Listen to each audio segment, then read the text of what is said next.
नमस्कार दोस्तों, स्वागत है एक बार फिर आपका अपने यूट्यूब चैनल में। एंशिएंट हिस्ट्री के बहुत ही इंपॉर्टेंट क्वेश्चन की सीरीज लेकर के आए हैं। बिना टाइम वेस्ट के चलते हैं अपने आपके सवाल पर। सवाल हमारा, सिंधु घाटी सभ्यता के किस स्थल से विख्यात वृषभ मुद्रा प्राप्त हुई?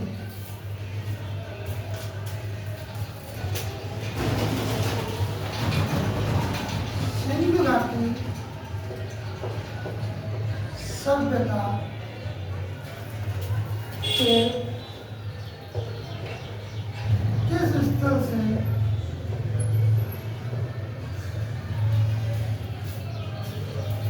विख्यात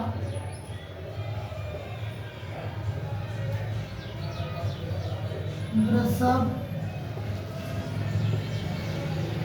मुद्रा प्राप्त हुई? जगह का नाम है मोहनजोदड़ो।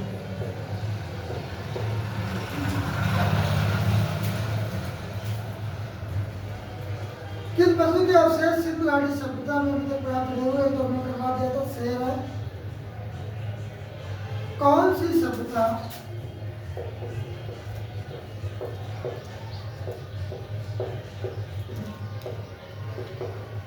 नील नदी के तट पर पनपी?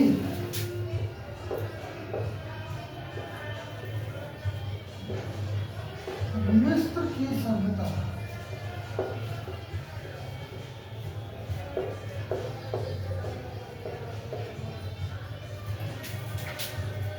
अगला क्वेश्चन है हमारा,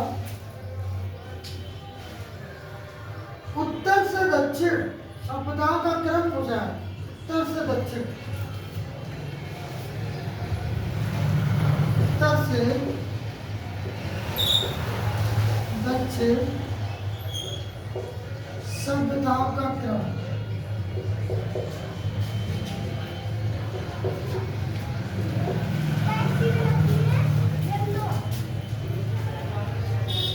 सभ्यता का क्रम, एज़टेक, एज़टेक के बाद माया सभ्यता, माया के बाद मुइस्का, इसका, और उसके बाद में इनका। याद कैसे रखेंगे? उत्तर से दक्षिण गुजरात, तो दक्षिण में देखो, ध्यान रखो, अपने इंडिया के दक्षिण में है लंका। इंडिया के दक्षिण में है लंका, और यहाँ पर सबसे दक्षिण में है इनका। लंका और इनका से लिंक कर लो। दक्षिण में लंका है तो सबसे दक्षिण में इनका हो जाएगा। हो सकता है लंका का ही नाम इनका हो, पहले की बात कर रहे हैं। एज़टेक में, एज़टेक सबसे उत्तर में, फिर माया, फिर मुइस्का, और सबसे बाद में इनका, यानी कि लंका का भाई इनका। ऐसे याद करो।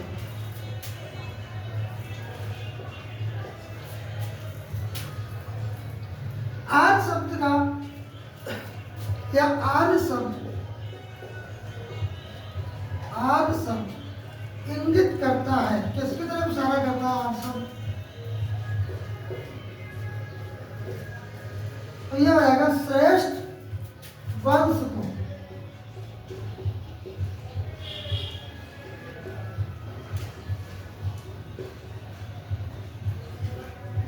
श्रेष्ठ वंश को इंगित करता है।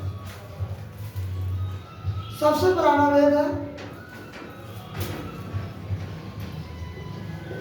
सबसे पुराना वेद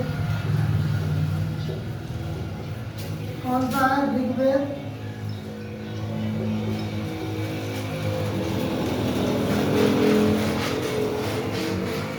वर्ण शब्द का सबसे पहले उल्लेख मिलता है। वर्ण शब्द का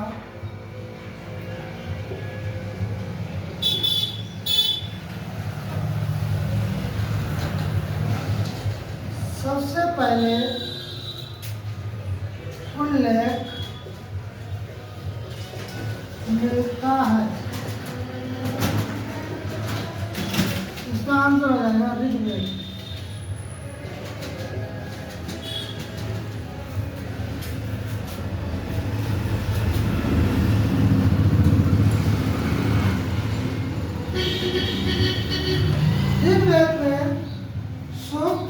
और ऋचाएं कितनी कितनी है?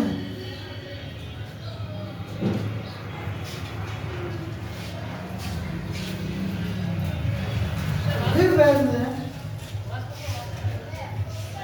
ये सभी सवाल पूछे हुए हैं। ऋग्वेद में सूक्त कितने हैं और ऋचाएं कितनी हैं? ऋचाएं कितनी हैं?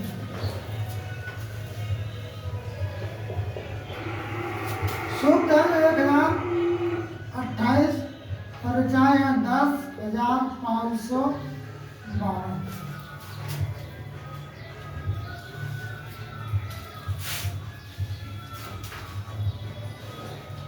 ऋग्वेद का कौन सा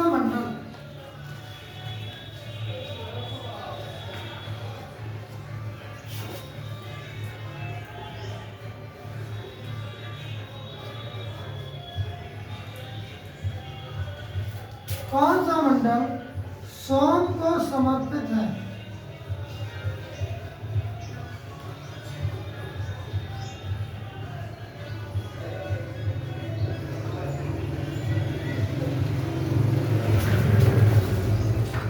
आंसर हो जाएगा 9वां मंडल।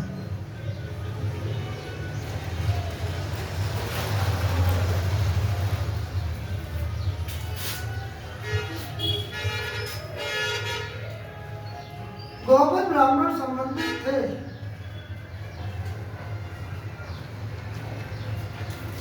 गोपद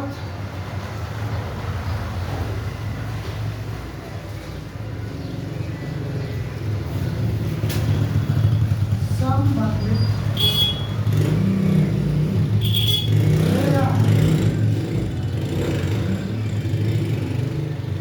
कौन से वेद से है संबंधित?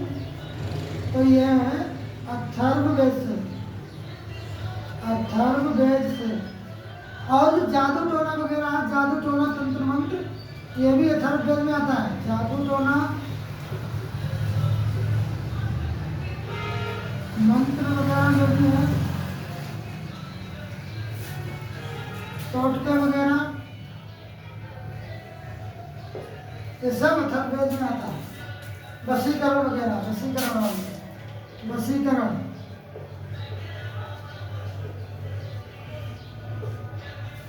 जादू टोना, वशीकरण, मंत्र तंत्र, ये सब अथर्ववेद में आता है। यज्ञ संबंधी विधि विधानों का पता चलता है। यज्ञ संबंधी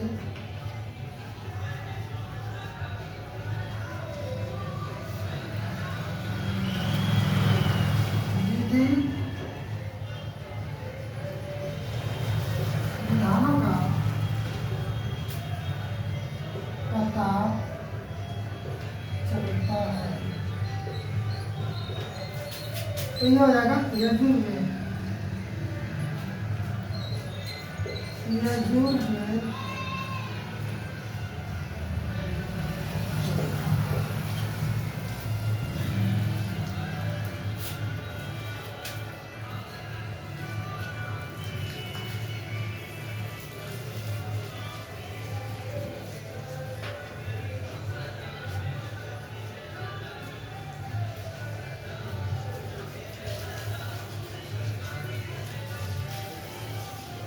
प्राचीन भारत में विशाखा जाने जाते थे।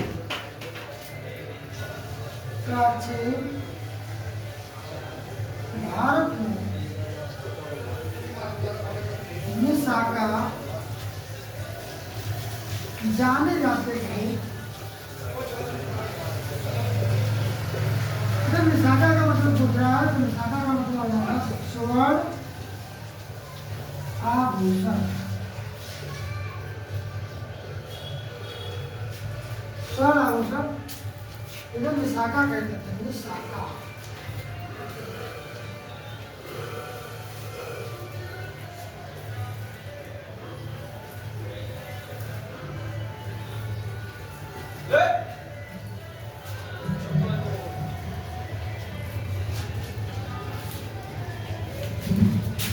बस वाला हमारा गोत्र शब्द का प्रयोग सर्वप्रथम हुआ था। गोत्र शब्द का प्रयोग सर्वप्रथम हुआ था। ये हो जाएगा ऋग्वेद।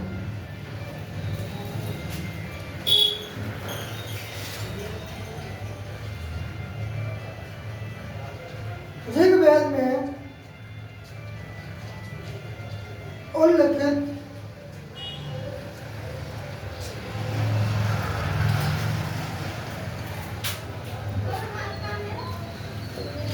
ऋग्वेद में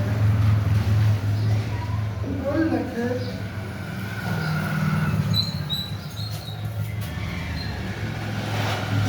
प्रसिद्ध 10 राजाओं का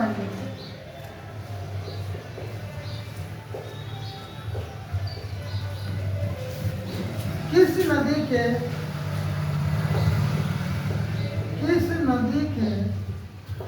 तट पर लड़ा गया था।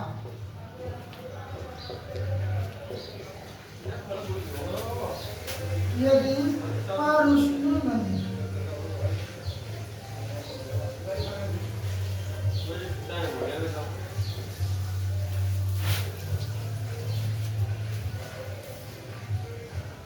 ऋग्वेद में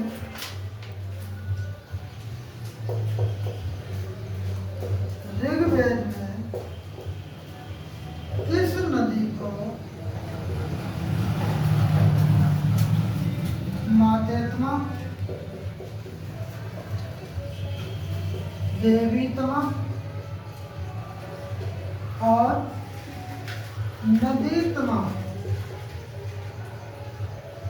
कहा गया है?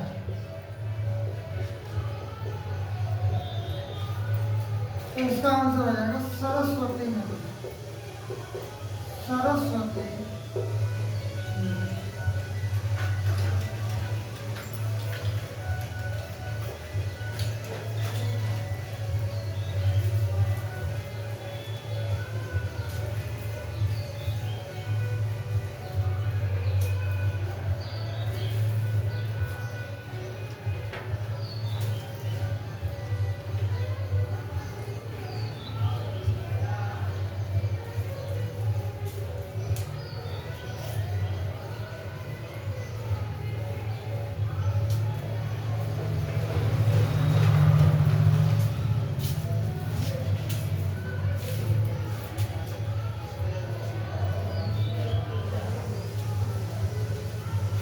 ऋग्वेद में या ऋग्वेदिक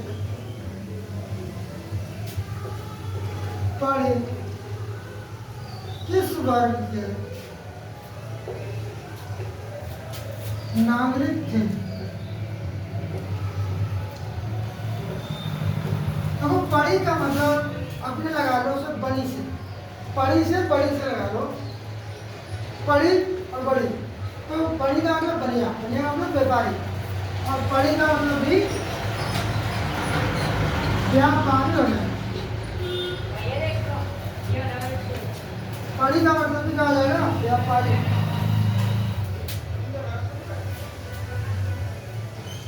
अध्यात्म ज्ञान के विषय में, अध्यात्म ज्ञान के विषय में, अध्यात्म ज्ञान के विषय में यम और नचिकेता का संवाद, यम और नचिकेता का संवाद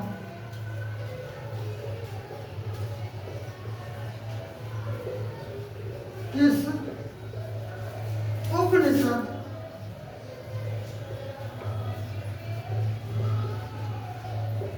में मिलता है?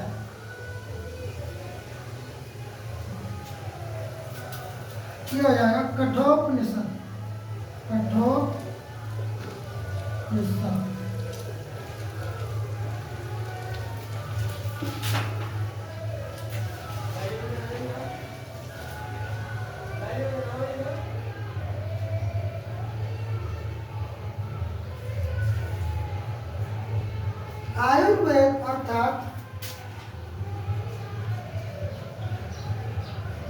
आयुर्वेद अर्थात जीवन का विज्ञान, जीवन का विज्ञान का उल्लेख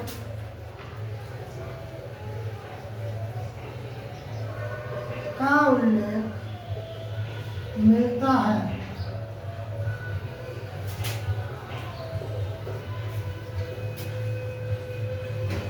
उल्लेख कहाँ मिलता है? अथर्ववेद में। अथर्ववेद में, क्योंकि अथर्ववेद की उपशाखा है आयुर्वेद। अथर्ववेद की उपशाखा कौन सी है? आयुर्वेद।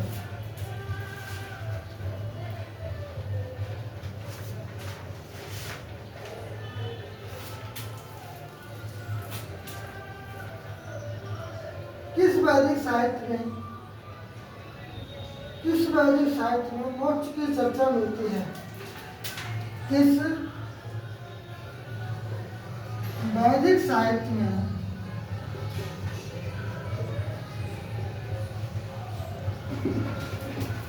मोक्ष की चर्चा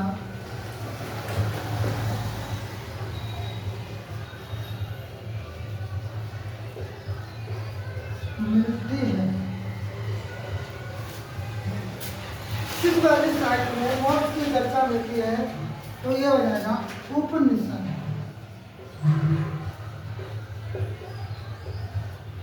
संस्कारों की संख्या कितनी है?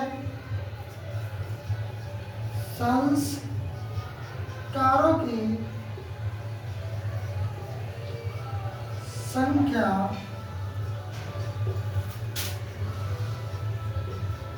कितनी है? आंसर हो जाएगा 16। कमेंट में बताना है कौन कौन से संस्कार हैं। कमेंट में बताना है कौन कौन से संस्कार हैं। जैसे नंबर 1 गर्भाधान,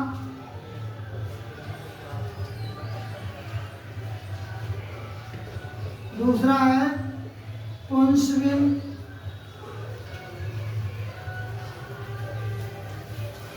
बाकी आप लोगों को बता रहे हैं अंतिम संस्कार 13 आप लोगों को बताना है। कौन कौन से ये बताना है कमेंट में। गर्भाधान,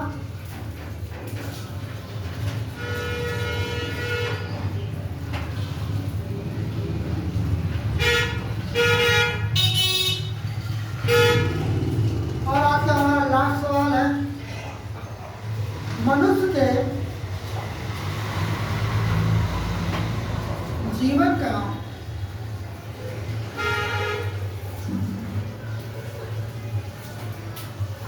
अपना अंतिम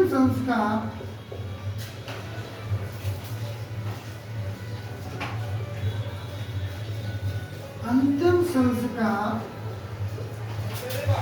कौन सा है?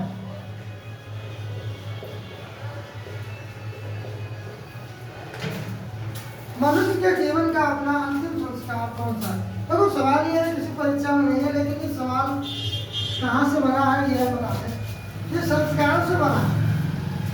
संस्कारों में हम एक चीज नोटिस करेंगे तो हमारा 15वां संस्कार है। 15वां संस्कार है जिसे बोलते हैं शादी। 15वां संस्कार है जिसे बोलते हैं शादी या विवाह। शादी या विवाह